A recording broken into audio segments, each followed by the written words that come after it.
Utilitzaré un breu temps per parlar sobre la Lisa Crisol. Vull dirigir-me a tots vosaltres, els que heu vingut avui a la primera presentació de Recordaré. Molts vau participar en el mecenatge fent la precompra i era aleshores, com més falta, feia el suport dels lectors i vareu ser. A l'alçada de les circumstàncies i des d'aquí us en dono les gràcies una altra vegada. Sense vosaltres no hauria estat possible. Sempre m'ha preocupat estar a l'alçada dels moments que visc. És la primera presentació que Recordaré i per tant única. No hi haurà mai una altra com aquesta, perquè és la primera. I cal ser-ne conscient i estar-ne a l'alçada. És la presentació més important de la meva vida. Hi ha hagut altres llibres abans que aquesta, però totes han servit per arribar en aquest precís moment. He dedicat gairebé mitja vida per ser aquí, avui, amb vosaltres. Ha costat molt d'esforç, feina i dedicació, moltes nits davant de l'ordinador, lliscant els dits pel teclat i pitjant, deixant empremta sobre el full en blanc. I aquest esforç i força de voluntat han sorgit principalment de les dues persones més importants de la meva vida, perquè sense la mama i el papa no seria qui soc.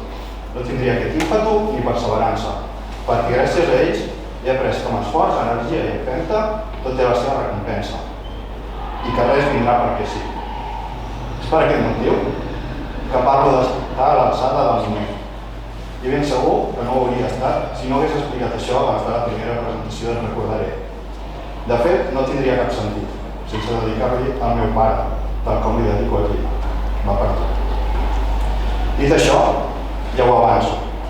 La novel·la sovint ha patit modificacions i canvis inesperats, que al final sempre l'ha millorat, igual que ha passat en aquesta presentació ara mateix. Gràcies per ser. Podem començar.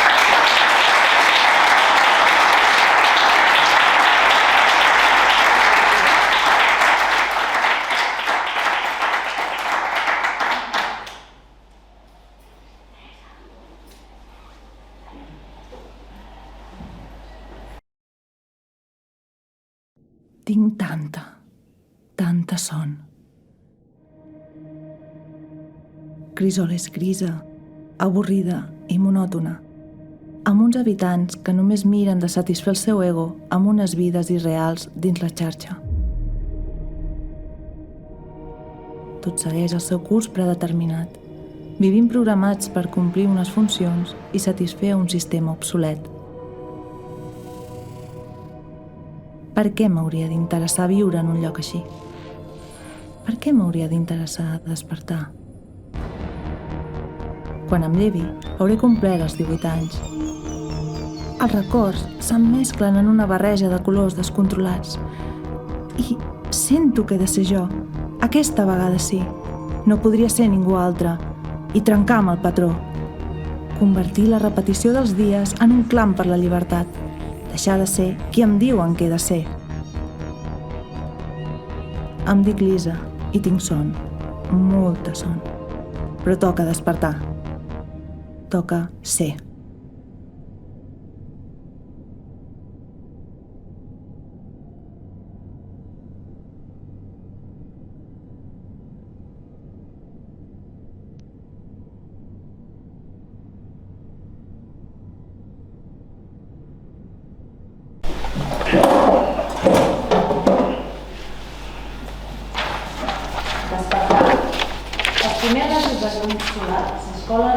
Molestament per la persiana, amb remor entre els sols llençols i per callar. Intentant que els ulls se m'adaptin a la claror, però els torno a tancar. Relaxada i alhora conscient que m'he d'aixecar un dia més en aquest món podrit. Com si el dia que m'espera pogués ser menys avorrit que la resta. Tinc tant de son. Allargo el braç i apago el despertador sense mirar. M'he despertat abans que soni, com sempre. Les 8 i, sens dubte, 12 minuts i possiblement 32 segons de divendres 23 de novembre. Em dic Lisa i vaig néixer fa tot just 18 anys. Visc i sempre he viscut dins la gran ciutat de Crisol, un lloc gris immens, ple d'edificis, empreses, fàbriques, barriades, infraestructures. Insípid i innocu, on tot segueix el seu curs per inèrcia. Bon vespre a tothom, benvingudes i benvinguts aquí a l'Agrícol. Aquí agraïm una vegada més que ens permeti utilitzar aquesta sala per avui presentar el llibre del Miquel Et recordaré. Gràcies a les persones que ens acompanyen aquí a la taula, Miquel Florido, l'autor, ja el coneixeu, i la resta som lectors o narradors.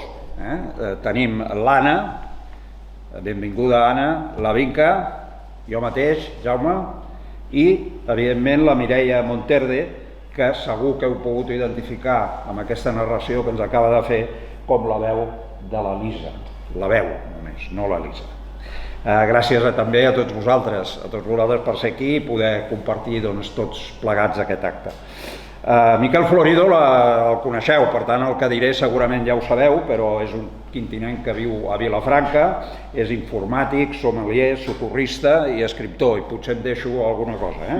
Ha publicat 2 llibres de relats i reflexions, els tenim allà a la taula, Et faré ballar la ment, del 2017, i que va publicar 2 edicions, i Et faré dansar l'ànima, del 2019.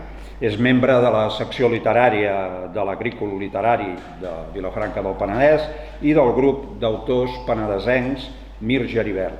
Li agrada participar a certàmens literaris en què ha obtingut diversos premis i mencions, tant de poesia com de narrativa. Et recordaré és la seva primera novel·la recentment publicada. I avui que ja ens ha sorprès amb aquesta intervenció que de fet no la teníem prevista, mira que tenim guió aquí, però no teníem prevista la intervenció del Miquel, aquesta intervenció que ens ha emocionat a tots. I la primera pregunta per ell és, ets informàtic, sommelier, amb la primera entrevista que et vaig fer per ETV Llobregat em van dir que només havia dit informàtic i que és moltes coses més, a veure, avui en dic més, informàtic, sommelier, socorrista, i per tant què et motiva a escriure? Com et planifiques tu l'escriptura d'un llibre? I sobretot d'aquest llibre que, per dir-ho de manera molt col·loquial, és el que en diuen totxo, és a dir, de moltíssimes pàgines. Bon vespre, gràcies Jaume. Sí, és que és curiós perquè l'entrevista que em va fer a ETV Llobregat, alguns amics em van dir, només em dic que ets informàtic. Així que li vaig dir, digue-ho tot que es quedin satisfets. Et recordaré va començar sent una redacció, un relat que havia de ser de 2 pàgines per la biblioteca, pel certamen de Sant Jordi de la Biblioteca de Sant Quintí. Però la història que s'anava desenvolupant a partir del despertar de la Lisa era molt més. Donava per moltíssim més que un relat de 2 pàgines. De fet, és que no sé què hagués explicat en 2 pàgines. No hagués donat ni per presentar-la amb ella. Aleshores, bé, vaig escriure una mica més, però allà es va quedar. Vaig dir, bueno, algun dia m'hi poso. I quan m'hi vaig posar més seriosament ja va ser cap al 2011. O sigui, estic parlant que vaig començar-la el 2009. El 2011 m'hi vaig posar més en sèrio, diguéssim. Aleshores, la vaig acabar el 2015. Què em motiva a escriure? Et recordaré. Doncs en un inici simplement el fet d'escriure una història que sembla que s'entreveu molt interessant. O sigui, anaven venint els capítols, anaven venint els personatges i jo els transmetia. O sigui, he sigut una mica un canalitzador d'una història que necessitava ser explicada. Això ja ho he dit altres vegades, que la meva inspiració a vegades és sobtada, a vegades m'he despertat a les 4 de la nit amb moltes idees al cap i dir, és que si em torno a dormir se m'oblidaran i l'endemà no me'n recordaré de res, anotar-ho en una llibreta, després anar a dormir satisfet i l'endemà al matí llegir-ho i dir, hòstia, això ho he escrit jo. O sigui que s'han d'aprofitar aquests moments i et recordaré, potser la meitat de la novel·la l'he escrit així, és com si algú me l'hagués dictada, sense fer cap mena de trampa, però, perquè no hi ha ningú més. Així que això és el que em va motivar a començar. El fet de ser informàtic també m'ha donat molt de joc, perquè et recordaré, com deveu saber la majoria, és una distopia futurista. No és un futur exageradament llunyà del nostre present, però sí que hi ha certs invents i coses que ara no ens avançarem, però que són futuristes. I el fet de ser informàtic m'ha permès explicar-les millor. No ho diguis tot, Miquel, deixa'ns dir alguna cosa a nosaltres. Continuem. Doncs entrem directament en la novel·la Et recordaré. Jo crec, i ho dic sincerament, que en podríem estar parlant durant hores. És un relat dels que en diuen distòpic, que està centrat en una societat del futur, que, encara que no ho sembli, no és gaire allunyada de la nostra realitat, sorprenent, carregat de misteri, un relat de ciència-ficció, també una història d'amor i, per mi, encara molt més, i ara ho anirem veient. Per començar, parlant-ne una mica, li passo la paraula a l'Anna Ruiz. Endavant, Anna, quan vulguis. Bon vespre a tothom. Gràcies, Jaume, per la introducció i gràcies, Miquel, per deixar-me compartir la taula de presentació de Recordaré. És un honor i és un plaer, val? I també gràcies, estimat públic, per ser-hi. Faig una petita digressió que vaig conèixer el Miquel un dia que presentava un llibre de relats eròtics al Palau Baltà, un lloc entranyat de Vilafranca, i ell vam parlar un moment, va venir cap allà, després va venir un dia a casa meva i em va ensenyar una novel·la que es diu Et faré dansar l'ànima, i jo el vaig enredar per formar part de la secció literària de l'Agrícola. Gràcies, Miquel, per ser-hi. I jo el vaig deixar enredar encantat. I bueno, toca presentar, anem per feina. Aquí teniu més de 700 pàgines, per tant això és una feina de llarga gestació, on l'autor hi ha dedicat estimació, temps, un llarg etcètera. Jo ho relacionaria potser amb un vi de criança, no? Que el pagès el va cuidant, el va fent, etc. I em centraré a parlar-vos d'algun aspecte concret, que és una mica l'estructura de la novel·la. La novel·la té una estructura clàssica, introducció en un desenllaç obert, però juga amb coses molt interessants, sobretot en el personatge de l'Elisa, que us en parlarà molt bé la Vinca. Quan l'Elisa pensa, el Miquel ajuda el lector i això ho posa en cursiva. Jo crec que això és un bon punt a favor del Miquel. S'acosta aquesta lletra en cursiva al que coneixem com a monòleg interior, però potser no és ben bé, el monòleg interior és molt desorganitzat i el Miquel fa una estructura molt ben feta. I després un altre punt que penso que també ajuda molt a la novel·la a fer-la créixer són les preguntes retòriques, perquè vosaltres sabeu que no s'espera cap resposta d'una pregunta retòrica, però a tu lector t'interpel·la i a tu lector et motiva i a tu lector et tensa i et fa entrar en el relat. Val? Això és una de les primeres coses que a mi em van agradar de la novel·la.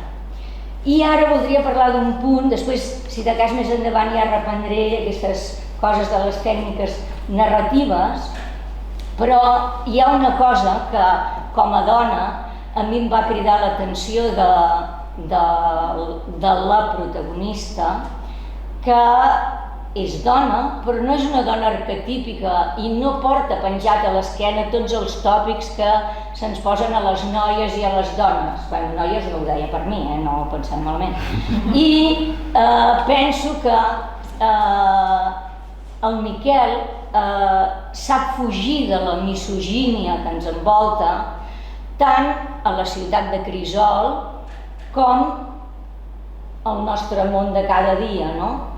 I això per mi és una força de la novel·la, que hagi estat capaç ell, que és un home, de donar aquesta mirada femenina a la protagonista i per tant em sembla una qüestió reivindicativa. En canvi, les altres dones del relat són dones que segueixen més els estereotips, no? I què produeix això? Doncs produeix un contrast. Una dona que no és el personatge arquetípic i dones que sí que ho són.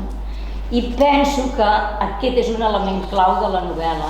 El Miquel sap jugar molt bé amb aquest joc de fer contrast. I li pregunto, Miquel, quan vas escriure, vas pensar que volies fer una cosa contrastada o va ser una cosa d'aquestes nits terribles a les 4? El que vaig tenir clar des d'un principi és que volia diferenciar les dues capes de pensament de l'Elisa.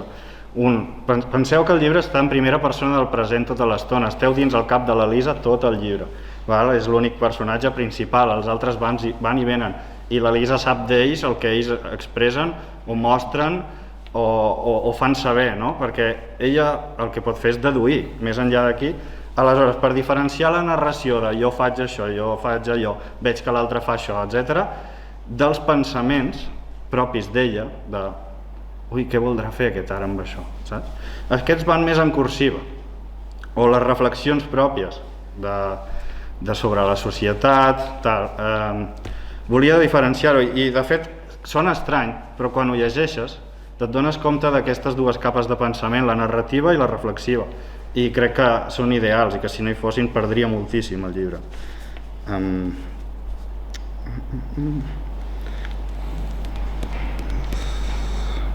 Bé, jo tinc apuntat aquí que jo no havia vist mai aquesta manera de fer-ho. És possible que altres autors ho hagin fet, no sé si us sona, jo no ho havia vist, almenys en primera persona del present, fer aquestes dues capes, però és el que us dic, us acostumareu de seguida. I ja està, aquesta és la... Bé, gràcies Anna, gràcies Miquel. De seguida tornarem amb l'Anna perquè encara ens ha d'explicar moltes coses.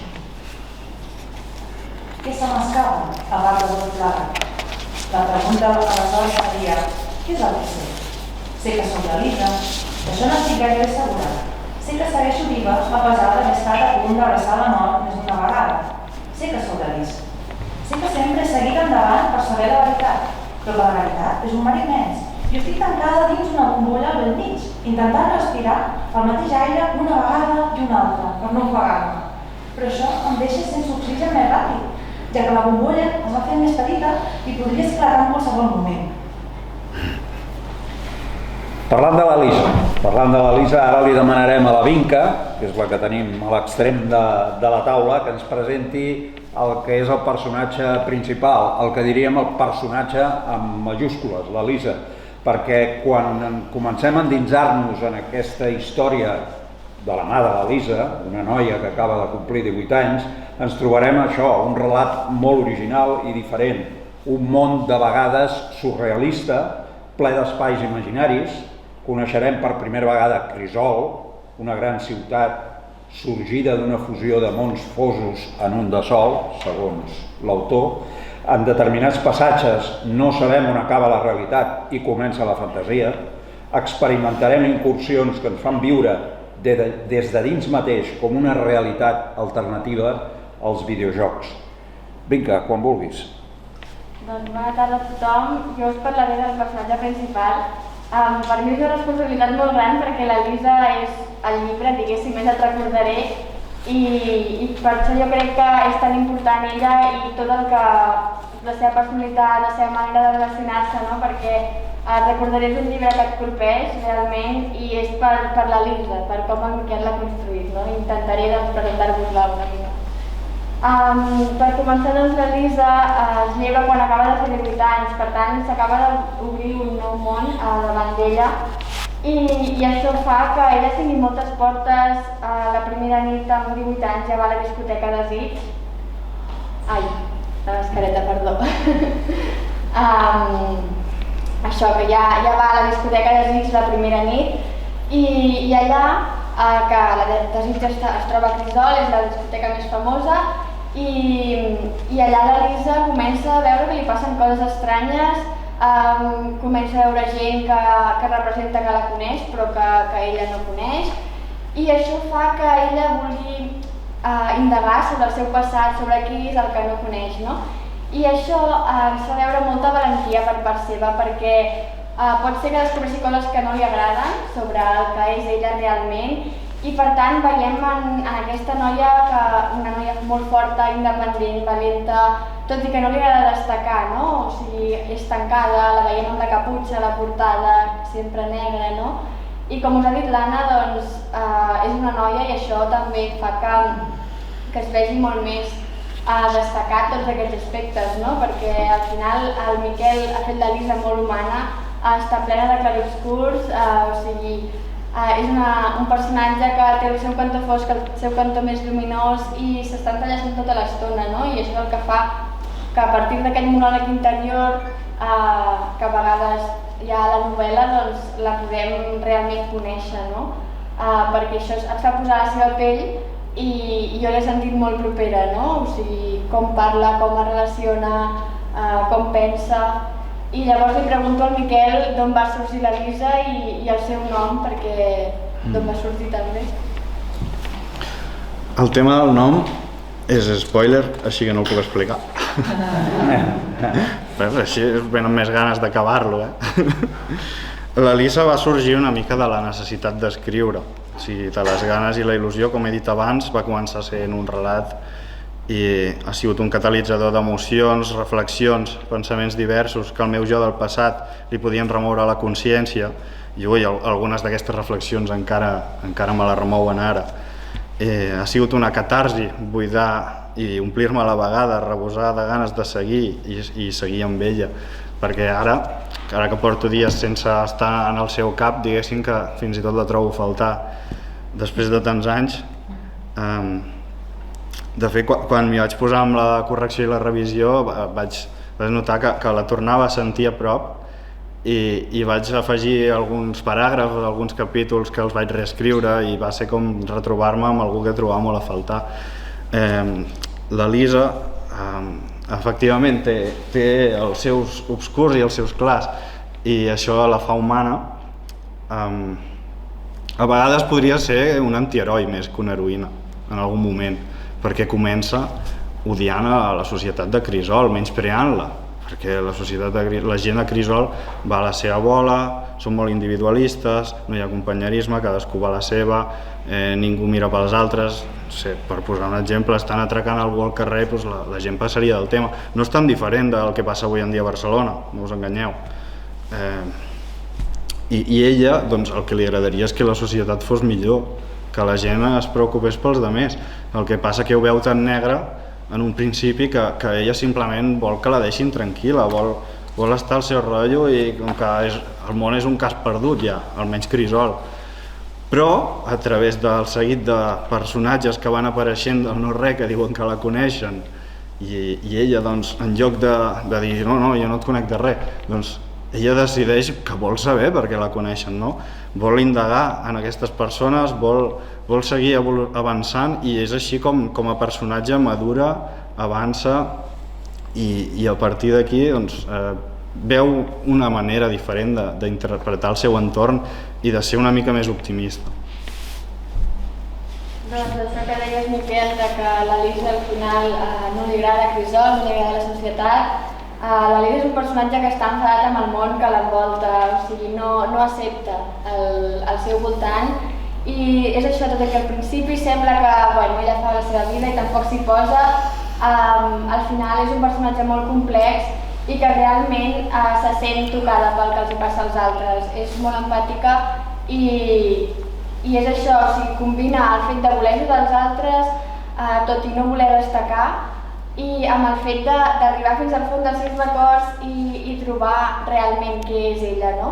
Perquè, per exemple, la Lisa el que no és una persona preocupada per la moda, com deia l'Anna, doncs no té això d'aquestes característiques que ens inculquen a les dones, que ha d'anar arreglada i ben vestida i tot això, no, o sigui, és una persona que no acostuma a destacar en la roba i això fa que hi hagi molt de contrast entre ella i sobretot el món de la discoteca Desig, perquè en aquesta discoteca, que és un escenari clau en la novel·la, hi ha molta divergència d'estils reunida en un mateix espai, no? I llavors la Lisa destaca molt pel contrast, tant amb aquest espai com també amb el seu grup d'amics, que després en parlaré una mica. I la Lisa, amb això de destacar, de que se la veu diferent, ens demostra que té molt de poder interior i que ella sap que totes les respostes que busca es trobaran dins seu, no? Perquè no creu que hagi de ser com el món i ser com els altres, sinó que veu la diferència amb els ulls, no? I per això és important conèixer la Lisa interiorment, que ho podem fer doncs, gràcies a aquests monòlegs interiors que fa, no?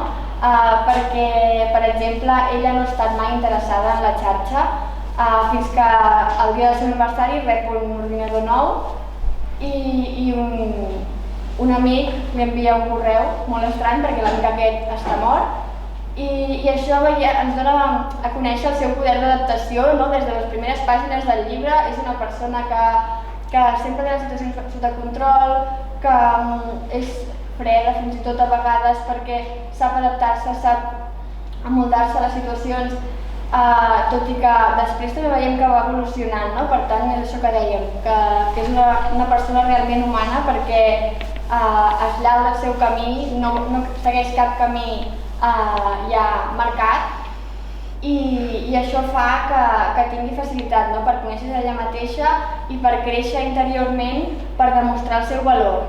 I aquest valor el demostra superant totes les proves que li va posant al món de Crisol, al món d'Utopia, també molt important, el videojoc virtual, que després en parlaran, i això fa que ella pugui acabar trobant la veritat, no? A través d'un coneixement personal.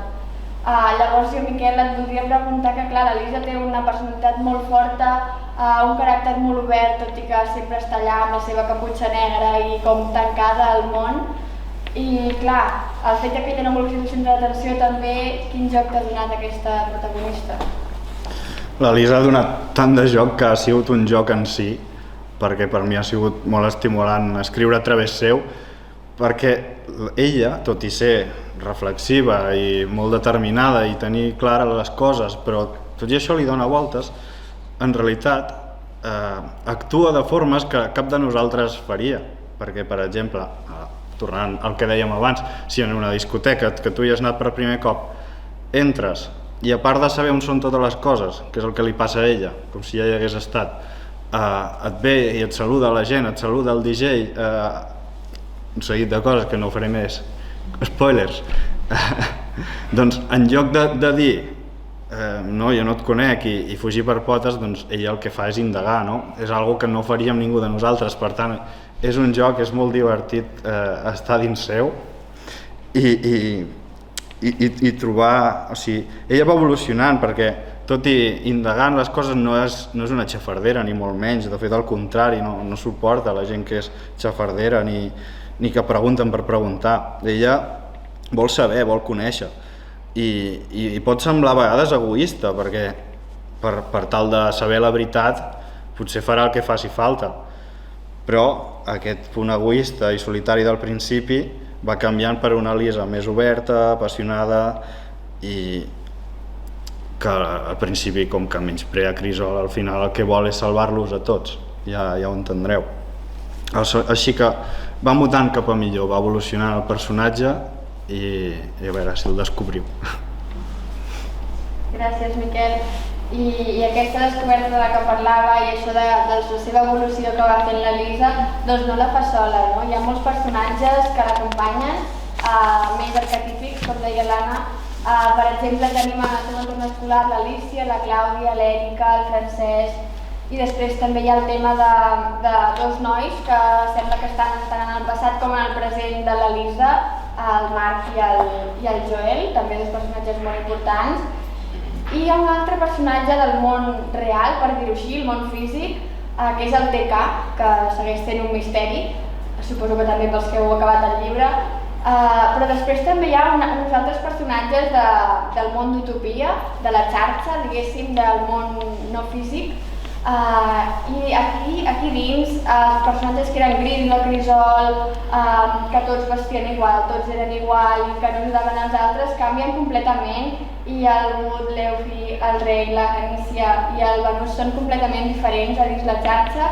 O sigui, les personalitats són molt més obertes, molt més d'ajudar els altres, de comprendre, molt més emocionals que no pas els humans que habiten Crisol, que és un lloc gris i sorollós i que està podrit, com diu la Lisa, no? Llavors aquests personatges doncs, també l'ajuden a ella per anar evolucionant i per conèixer-se ella mateixa i per acabar conformant la Lisa que és ella, no? La Lisa completa quan comença a descobrir el seu passat.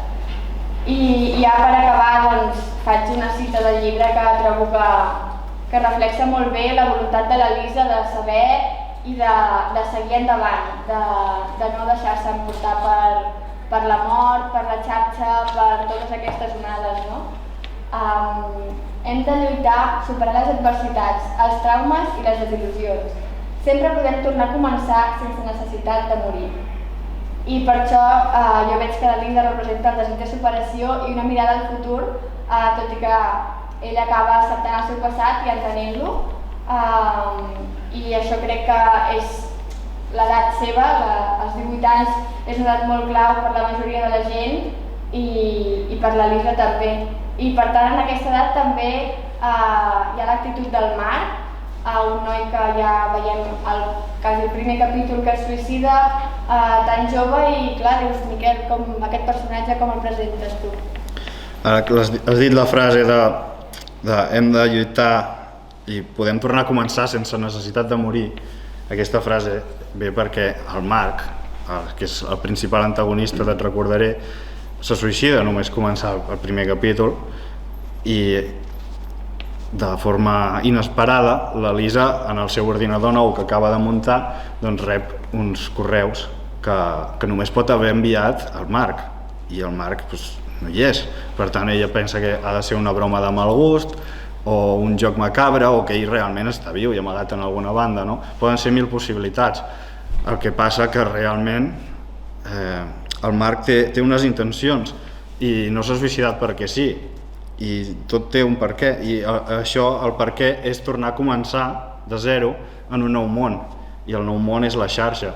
En el nostre món seria estrany, però a Crisol, que després parlarem de com està configurat Crisol, la xarxa ho governa tot, hi ha una sola, perquè m'entengueu fàcilment, una sola ona wifi que cobreix tot Crisol i tothom s'ha de connectar allà. Aleshores, a través de la torre de comunicacions i els servidors, que estan fets de fibra cel·lular, o sigui, la xarxa, el Marc d'una manera o altra aconsegueix seguir viu allà, tot i que el seu cos físic l'ha abandonat. Per tant, realment és mort, però la seva consciència s'ha traslladat a la xarxa. I a partir d'aquí ella ens planteja una existència per tota l'eternitat en un lloc sense lleis, sense menyspreus, sense prejudicis, on tots podem ser lliures. Li ofereix a la Lisa la possibilitat d'anar amb ell. I a partir d'aquí doncs, veurem què passa, què pensa la Lisa d'això, si li resulta seductor, si pensa que és una fal·làcia, que és impossible. Això ho deixo que ho aneu descobrint. Gràcies, Miquel, gràcies, Vinca, per aquesta esplèndida presentació de la Lisa. La Lisa, l'Alícia, la Clàudia, l'Èrica, el Francesc, el Joel, en Marc i en TK viuen a Crisol. Crisol és una gran ciutat monòtona i amarada de tristesa, de clima àrid a l'estiu i fred i humit a l'hivern. Les religions estan prohibides. Tot, absolutament tot, està emmagatzemat a la torre de comunicacions. Ningú pot tenir aparells particulars d'emmagatzemar dades. Crisol. L'ambient és gris. Al meu barri manquen els colors, la varietat i el gust. Tot és monòton, uniforme, en definitiva, avorrit. La gent és igual. S'adapta al paisatge. Encara que potser el paisatge s'ha adaptat a les persones. La immensa majoria viu reclosa a les cases, a poder ser, i treballen en línia i surten únicament per complir obligacions primordials. Les noves tecnologies informàtiques permeten dur a terme totes les feines no físiques. Crisol està cobert per una immensa xarxa sense fils, instal·lada a la imponent torre de comunicacions. Una constant del llibre és aquesta continuada intensitat amb què l'autor ens fa viure capítol darrere capítol, els periples, els sentiments, els problemes, les intrigues, els dubtes, les ansietats, les situacions i els desenllaços més inesperats pels quals passa la Lisa. Un món ple d'invents, d'avenços tecnològics que, malgrat com escriu en Miquel en el pròleg, alguns invents o ocurrències que vaig tenir per Crisol i els seus habitants han sigut ja usades en altres ficcions i fins i tot alguna cosa ja existeix al nostre món. N'hi ha molts, però, que ens sorprendran. El DIC, el dispositiu d'identitat global, el que seria el NIF de Crisol, obligatori per accedir a qualsevol servei, bàsic o no, i queden enregistrats tots els moviments i s'hi associen tots els serveis al qual un ciutadà pot accedir. el cotxe lliscador, que només es permet fer servir per les curses de Fórmula Z, encara que el Joel ha aconseguit de construir-se'n un. La fibra cel·lular, el control de visió autograduable, ordinador sense disc dur, perquè totes les dades, com hem dit abans, estan al núvol, que controla la torre de comunicacions i moltes altres sorpreses d'un món futurista. El pare creu, ferventment, que el món ha de seguir innovant en el camp informàtic. Avança dia a dia i no pot deixar de fer-ho. La innovació és poder i és necessària. La xarxa no només és el present, sinó que també és el futur. Un futur proper o llunyà, però un futur. La història humana acabaria desapareixent sense la mateixa xarxa. Les dades són coneixement, són llibertat. Han de ser emmagatzemades i consultades quan és necessari per no cometre errors passats. Segons ell, la resta de coses són secundàries i, per tant, poc importants. Si no evolucionen, passen a la història i desapareixen de la memòria. Comença a enfosquir-se el cel. Es veuen les primeres estrelles i la lluna s'alvira entre elles. El conductor engega els fars. Ànim a una velocitat endimoniada, superant els 200 km per hora. Els turismes i els camions queden enrere com si anessin a ralentir. En canvi, dins l'automòbil em sento segura. El CL no fa el més mínim soroll. Fins i tot, el rugir del vent queda esmorteït. Miquel, encara que en el pròleg escrius allò de que alguns invents ja fins i tot ja els tenim a la nostra època, com se t'ha acudit aquesta gran quantitat d'avenços tecnològics? El cotxe lliscador, el dispositiu d'emmagatzemament, etc. El fet de, ja ho he pensat una mica abans, el fet de ser informàtic i estar posat en el tema, sobretot quan l'escrivia jo estava encara estudiant informàtica, per tant encara tenia més properes, diguéssim, la possibilitat d'explicar bé aquestes tecnologies relacionades amb la xarxa, el cotxe lliscadors a part, no? Però el tema de la torre de comunicacions, el protocol 8 que explico, el protocol 8, nosaltres utilitzem el protocol IP 4 i el 6, que això és, les IPs és el que ens donen en els nostres aparells, el servidor, perquè nosaltres ens connectem i tinguem un nom a la xarxa. Sense això no ens podríem connectar. Aleshores, a Crisol tenen la fibra cel·lular, que perquè m'entengueu fàcil, seria el següent de la fibra òptica, on tot és instantani, absolutament tot, no han d'esperar res. I té un component humà, aquesta fibra cel·lular, però això és spoiler. Aleshores, com se m'han acudit? I el tema és, això que comento, de que moltes ja s'han utilitzat en el nostre present o s'han utilitzat en altres ficcions, no és que jo hagi agafat i m'ho hagi copiat, sinó que jo les vaig inventar. Passa que he trigat tant en treure'l que se m'han avançat. Però què hi farem? No significa que algú altre no ho hagués pensat en una altra punta del món abans que jo, no ho sabrem mai. Però bé, he trigat tant a treure'l. Aleshores, el dispositiu d'identificació global, el renovat NIF, tot va registrat allà, les teves multes, el teu registre sanitari, per entrar a la discoteca tu passes el DIC perquè puguis entrar, miren si ets major d'edat, però allà hi ha totes les dades, passa que no tothom pot accedir a totes les teves dades en tot moment, sinó segons allà on vagis faran servir una cosa o una altra, no? Una mica com el DNI electrònic que no trigaran, jo imagino que no trigaran gaire a fer això, i de fet crec que ja hi ha algun país en què es fa alguna molt similar al que exposo a Crisol, però no ho sabia, ho he d'escriure. Així que imagineu que tot està inventat ja. Llavors, el control de visió autograduable. Què és això? Seria les lentilles del futur. O sigui, es posen uns dispositius aquí a la templa que van associats als ulls i això a través de la xarxa s'adapta segons la teva graduació en aquell moment. Sempre estaràs veient bé perquè es anirà adaptant segons la foscor, la lluminositat, si perds visió s'anirà actualitzant sobre la marxa. Llavors, en lloc d'ulleres hi ha molts personatges que utilitzen això, passa que és car i fa poc que s'ha inventat. I el cotxe lliscador, com bé has dit Jaume, s'utilitza en competicions de Fórmula Z, que seria una mica una Fórmula 1 però a lo bèstia, i, com diu el nom, llisquen sobre l'asfalt i no tenen rodes. Passa que el Joel, que se n'ha construït un, i ha de passar desapercebut perquè òbviament és il·legal utilitzar-los per la ciutat i això el fa especial, Ell és pilot de Fórmula Z, però és que a part és aficionat a la mecànica i es munta un cotxe lliscador en un cotxe esportiu negre que amaga les rodes i permet surcar l'asfalt, no? Però això, òbviament, no pot fer-ho a la vista de tothom. Però hi ha alguns moments que s'ha de fer el xulo una mica amb l'Elisa per ensenyar-li.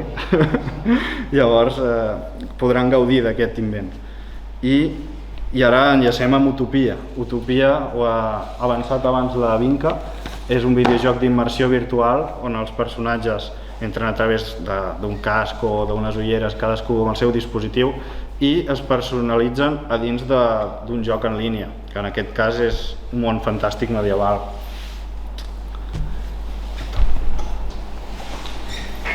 És curiós que dins d'un món virtual la gent s'ajudi i col·labori. Quan fora d'aquí, cadascú pensa en si mateix i a viure aïllat. Tinc la meva vida, deixeu-me en pau. És la filosofia de la ciutadania de Crisol. Utopia és una ciutat, però a mi m'ha agradat de reflexionar sobre com arriba el Miquel a aquesta paraula. Crec que una mica ho ha dit quan ha començat, que ha parlat del seu bagatge de lectures de la infantesa, que l'havien marcat, també dels estudis d'informàtica, però també segur de les seves lectures de maduresa, no? I penso que tot això ha fet un win-win per crear aquest espai, no? A Utopia hi trobem un tema etern, que és la dicotomia eterna, el bé i el mal, no? Aquesta lluita que portem tots a sobre d'alguna manera. I si pensem en la paraula utopia, segurament que tots els presents, el primer que us ve al cap és Thomas More, per exemple, no? Però jo, que m'agrada molt la literatura francesa, també em va fer pensar en Rabelais, que ell, quan escriu Gargantua i Pantagruel, la seva ciutat és utopia. I en allà no és una lluita del bé i el mal, sí que és una situació distòpica, però és una lluita entre tota la filosofia que es defensa del Renaixement i tota la filosofia medieval. També, darrere d'aquest món que exposa el Miquel, a mi m'ha fet pensar que hi ha un cert punt d'inspiració en una literatura universal, que és la literatura artúrica, el rei Artús i els cavallers de la taula rodona, tota la matèria de Bretanya, i si m'apureu una mica per parlar de nosaltres, dels catalans, del Blandín de Cornualla, no?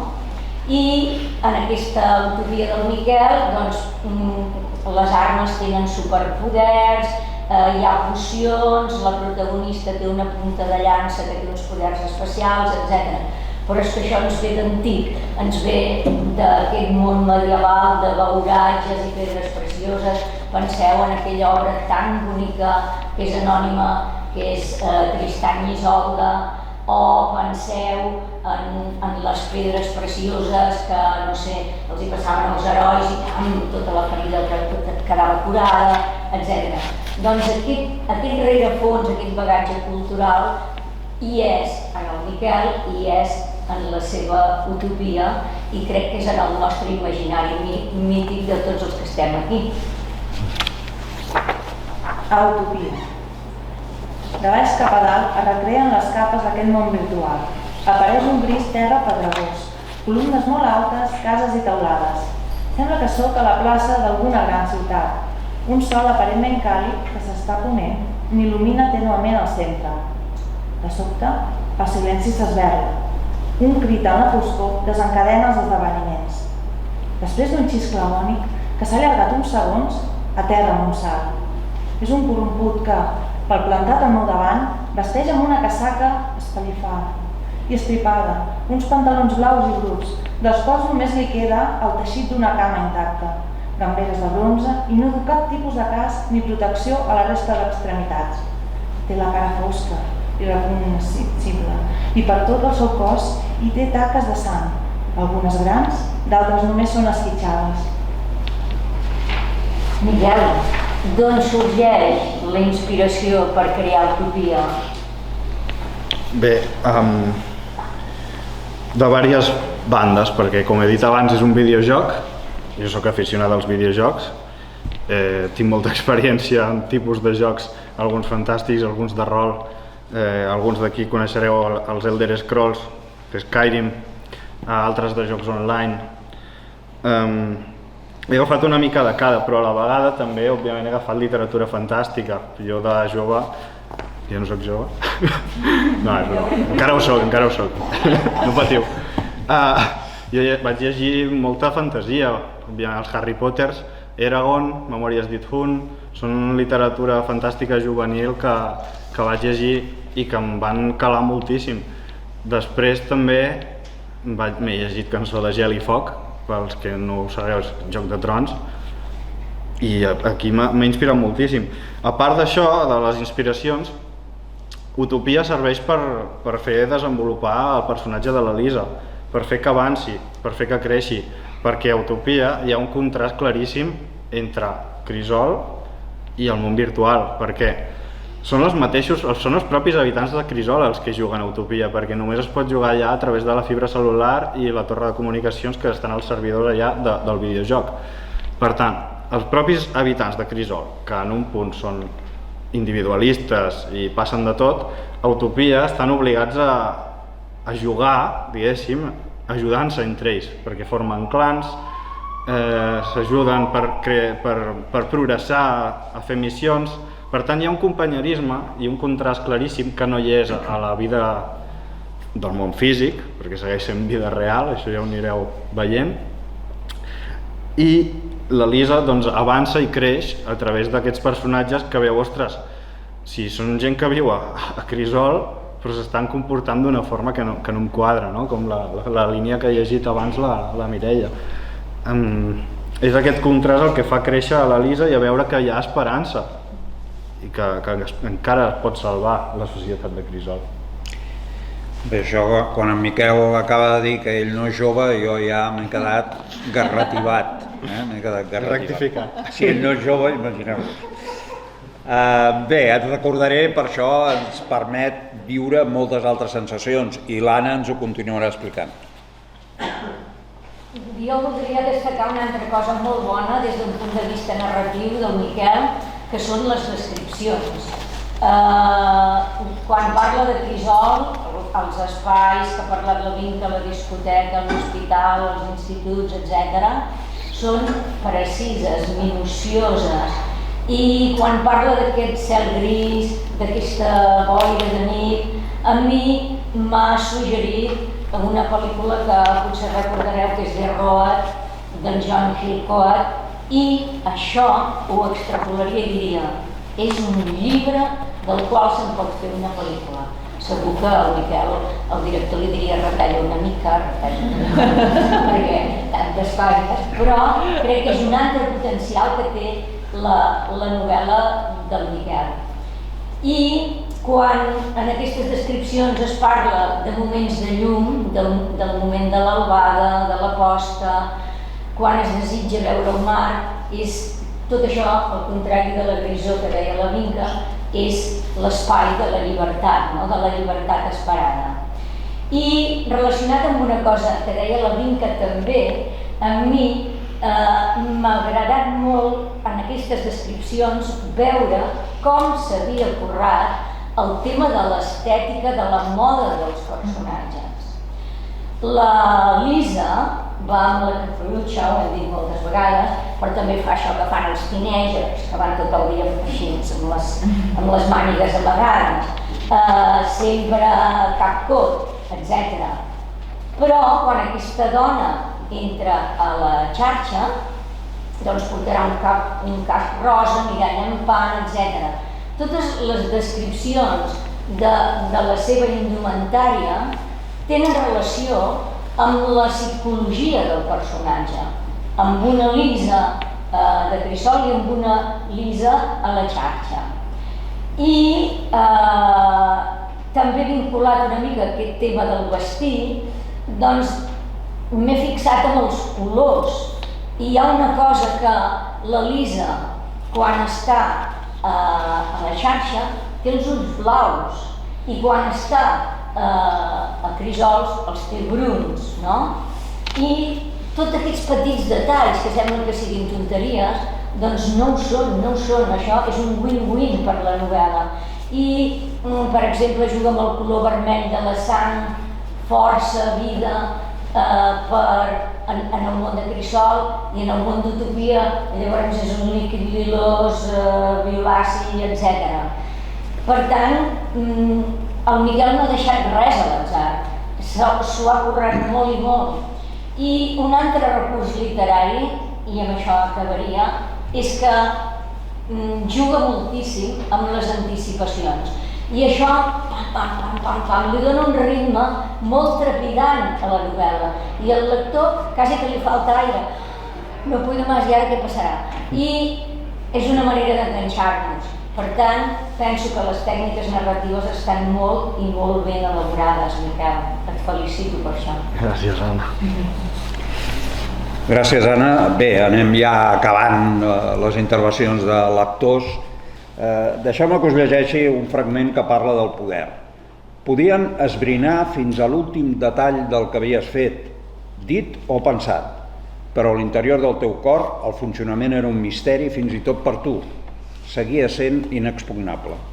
Aquest fragment podia pertànyer, et recordaré, i encaixaria perfectament, però no, és un fragment de 1984 de George Orwell, on un govern totalitari té com a principal objectiu això, controlar el pensament. Les mesures repressives que adopta destrueixen allò que distingeix l'ésser humà, la memòria i els records, els somnis i els desitjos, els gustos, les opinions personals i, evidentment, la capacitat de qüestionar, criticar i pensar.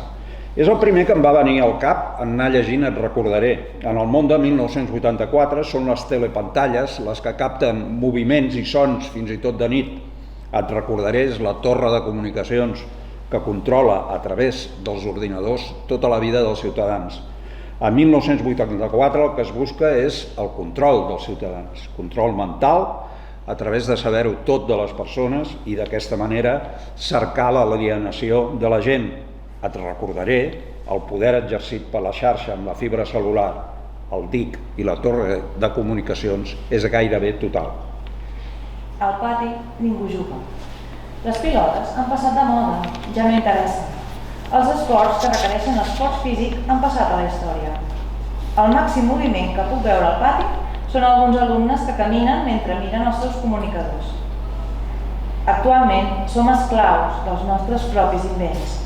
La caixa ximple potser no és tan ximple, o més aviat els qui la miren s'han tornat benits.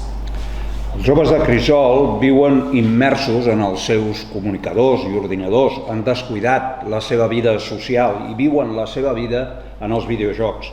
Una vida que fins i tot arriben a experimentar com a real, però que no ho és. Els habitants de Crisol, i especialment els joves, viuen en soledat, no accepta d'alienament. La lectura de Recordaré us mantindrà, com hem dit, en tensió. Us sorprendrà gairebé, diríem, a cada capítol. No podreu deixar de llegir-lo fins a descobrir el misteri, els misteris, que aplega per arribar fins a un final que també us sorprendrà. El títol de la novel·la ens condueix, per mi, a un dels temes claus, el record. Els éssers humans som bàsicament records. El record és el que ens nodreix, és el que ens conforma tal com som. El present gairebé no existeix. Tot és record o memòria, ja que el present és efímer, esdevé gairebé instantàniament record. La vida, a mesura que passen els anys, ens queda reduïda bàsicament al record, al qual ens aferrem per viure i per reviure moments feliços o de plaer, però també revivim situacions dolentes, instants desagradables que forçosament hem acabat assumint i, per què no, modificant o canviant. No hi ha futur sense el record. La veritat i els records ens converteixen en qui som. Res més ho farà. Els nostres actes no són sinó un reflex de la nostra personalitat, una ombra del nostre caràcter que pot pesar o allargar-se amunt o avall, depenent la llum que hi hagi al nostre voltant. Si algú és capaç de controlar els records de les persones, m'estremeixo en pensar-hi. I ara sí, per acabar, un altre per mi dels temes claus del relat. Què hi ha després de la mort?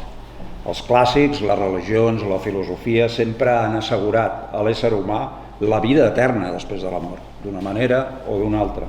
També et recordaré, hi ha la promesa d'una vida eterna, un tornar a néixer, un renéixer. Us llegeixo algun paràgraf, amb el permís de la Mireia, que és la narradora estupenda que tenim. Sembla que no ho comprens, pobre ignorant. La teva vida real és aquí, a la xarxa. El teu cos material a canvi d'una vida eterna, on pots ser omnipresent i omnipotent, on vulguis i quan vulguis. Tenim l'eternitat per davant. Tornem a néixer. Última pregunta pel Miquel. Abans de les vostres, us deixarem uns minutets per si voleu fer-li alguna pregunta, alguna consulta al Miquel. L'última d'aquí de la taula és, et recordaré, té un final, com hem dit abans, sorprenent. Hi haurà una segona part, intueixo que sí, pel que he llegit, intueixo que hi ha una segona part. Per quan? Trigaràs tant com aquest? O mentrestant tens algun altre projecte? És una bona pregunta, quan sortirà.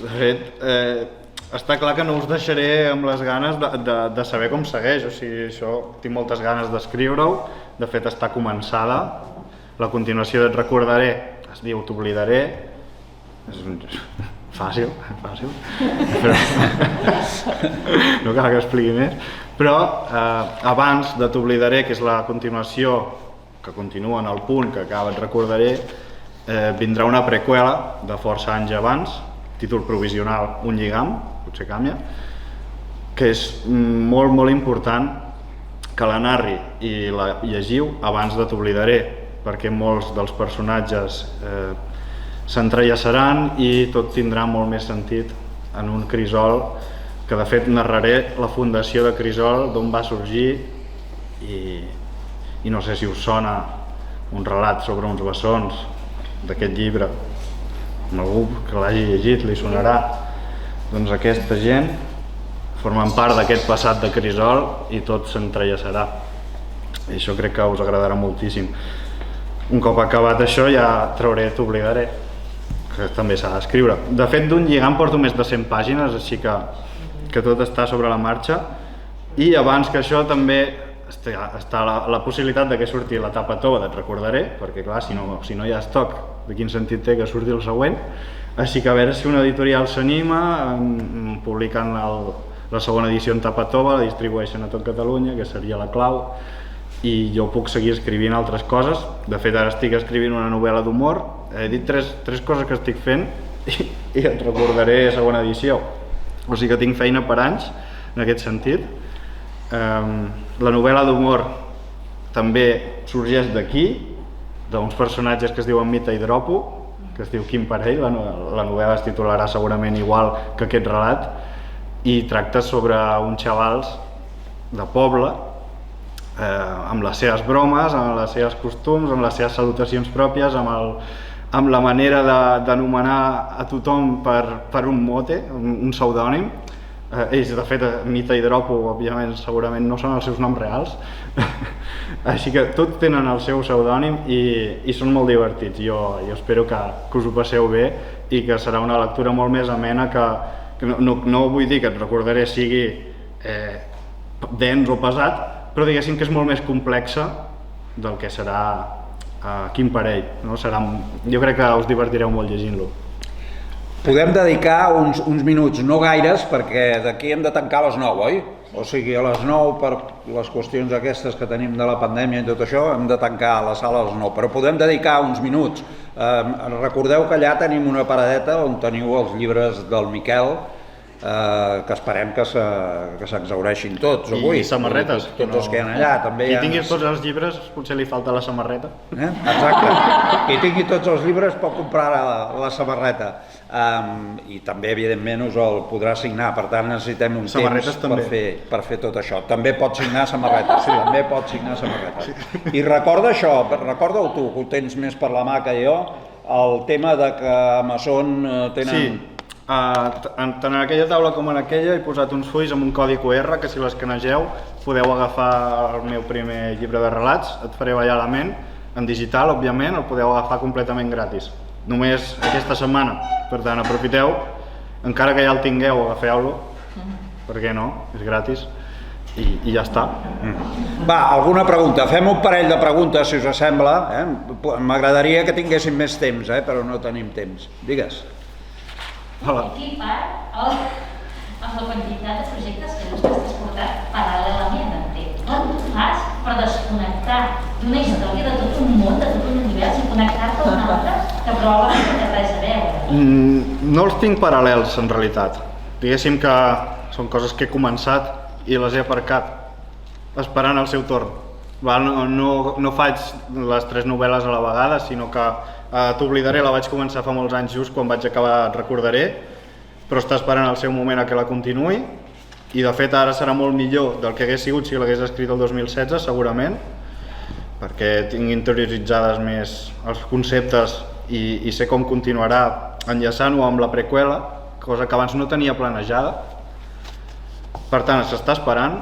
Llavors, de la preqüela tinc 100 i pico de pàgines que les vaig escriure molt intensament i amb moltes ganes d'acabar-la, però sempre passa alguna cosa en la meva vida que em diu és que ara no puc seguir i ho he d'aparcar. I ara, al març, vaig escriure moltíssim de Quim Parell, tenia 70 i pico de pàgines de Word i la volia acabar al març a fons, volia acabar i dir, ja està, i la trec aquest any, però també està esperant el seu torn perquè Sant Jordi és època de certàmens i jo participo en molts certàmens i he fet molts relats. Els relats potser sí que podríem dir que ho he compaginat amb Quim Parell, però una cosa s'espera al seu torn. El primer que faré serà Quim Parell, això ja us ho avanço. Una altra pregunta que vulgueu fer? Home, jo el que t'aconsellaria és que la pròxima novel·la, la preqüela de Recordaré, doncs no trigui tant a sortir, perquè si no es convertirà en una novel·la històrica. Espero que no. De veritat que espero que no, perquè he lluitat molts anys per treure això, però ara ja he agafat el rodatge. Ja sortirà més ràpid, segur. Molt bé, tenim temps, una tercera pregunta, encara podem, aquesta ha sigut ràpida. Podem agafar una altra pregunteta? Bueno. Ningú s'anima? No? No val repetir? Sí. Sí, home, sí. No et passa? Clar, jo he escrit una miqueta, però molt poquet a la meva vida. Però sí que m'ha passat que, passat els anys, fas una relectura d'allò que has escrit i t'estires dels cabells i dius, mare meva, no hi ha res que tingui sentit, no aquest llenguatge, qui pretenia fer riure i això és un desastre, saps? No t'ha passat això? Has hagut de retocar gaire passats els anys? Sí, he arreglat moltes coses. No m'he estirat els cabells, però sí que he pensat, això ho puc millorar. I sempre he trobat alguna manera de retocar, millorar, reescriure un paràgraf d'una altra manera, amb el vocabulari que he anat guanyant amb el temps, amb tècniques que tinc ara que no tenia abans. Reescriure, de fet, hi ha un parell de capítols que els vaig reescriure de zero, perquè dic, això ho vaig escriure molt de pressa, perquè devia tenir ganes d'acabar aquell capítol i anar a dormir o el que fos. Dic, el torno a escriure amb més pausa, més calma, més complexitat, més descripcions, tot molt més ben empaquetat, diguéssim, no? I sempre que puc arreglo el que es pugui del passat. A vegades no es pot, però abans de publicar encara hi soc a temps. Escolteu, per acabar només recordar-vos que el dia de Sant Jordi tornem a ser aquí. La gent de l'Agrícola tornem a ser aquí a 5:45. Tindrem un tastet de vins, un tastet de cava, tindrem la presentació de la Leda Dionís, de Joan Cuscó, i després, posteriorment, la presentació d'Estacions Elementals de Maria Rodríguez. O sigui que els que pugueu acostar-s'hi per aquí i tingueu ganes, doncs a partir de 5:45 serem aquí. I ara ja per acabar us demano un aplaudiment per l'autor, pels meus companyes de taula i per la Mireia, que ha fet una narració extraordinària.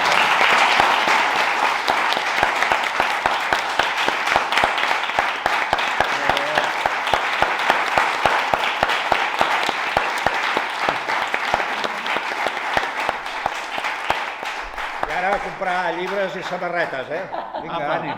Gràcies a tots.